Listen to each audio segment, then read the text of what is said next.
அந்த இடமும் இந்தியாவில தமிழ்நாட்டுக்குள்ளதான் தமிழ்நாட்டுக்குள்ள சென்னைக்குள்ளதான் இருக்கு. அங்க இருக்கிறவங்க லைஃப் ஸ்டைல் அப்படி நமக்கு அப்படி. ஆமா, ஃபுல்லா ரிச்சான வீடு. எல்லா வீடும் பாத்தீங்கன்னா ஒரு வீடு காம்பவுண்ட் வால் இப்படி இருக்கு. இதான் அஜித் வீடுங்கிறாங்க. புறா நடிக்கிற வீடையும் பேர் வச்சு விடுறாங்க. கடல்ல இருந்து உள்ள வீடு இது விலை கம்மியா கிடைக்குமாங்க அப்படின்னு கேட்கறேன். விலை அதிகம் தான், ஆனா பேங்க் லோன் கிடைக்காது அப்படின்னு சொல்றாங்க.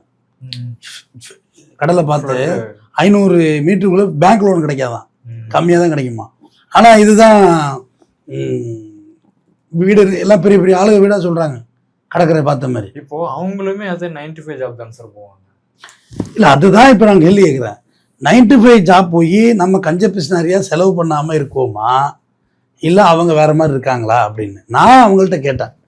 இது என்ன இதோட வாழ்வியல் சொல்லுங்க சொல்லுங்க. நானும் பணத்தை அழிக்க நானும் ரெடியா தான் இருக்கேன். என்ன இது எப்படி வாழ்றது, எனக்கு மனசு ஒப்பலைன்னு சொல்ல, எனக்கு ஒப்பலை இது எப்படி வாழ்றதுன்னு. என் கூட வந்த ஃப்ரெண்டு அவரும் என்ன மாதிரி வயசு தான். அவர் ஒரு வாரம் சொன்னாரு, அண்ணா நம்மளாம் காலம் தப்பி பிறந்துட்டோம், இப்ப பிறந்திருக்கணும் நம்மலாம் அப்படின்னாரு. எப்பா என் மனதில் உள்ள பாரமே குறைஞ்சி போச்சு, காலம் தப்பி பிறந்துட்டோம். இப்போ உள்ள கிட்ஸோட லைஃப் ஸ்டைலே வேற மாதிரி இருக்கு. நம்ம காலம் தப்பி பிறந்துட்டோம், நம்ம அப்படி இல்லையே, நம்ம வளர்ந்த விதம் சூழ்நிலைகள் வேற மாதிரி இருக்கு. இது மனசு ஏத்துக்கவும் இல்லை. செலவழிக்க பணம் இருக்கு தம்பி, ஒன்றும் மேட்ரு கிடையாது. ஆனா அதை ஏத்துக்கலையே. அந்த கல்ச்சர் எப்படி நம்ம இதுக்காக நம்மளோட யார் இப்ப கல்ச்சர் ஆவா சொல்லுங்க. நான் இப்ப இந்த கல்ச்சர்ல மிங்கிள் ஆகும்னா என் வயசுல உள்ள பசங்க தான் ஆக முடியும்.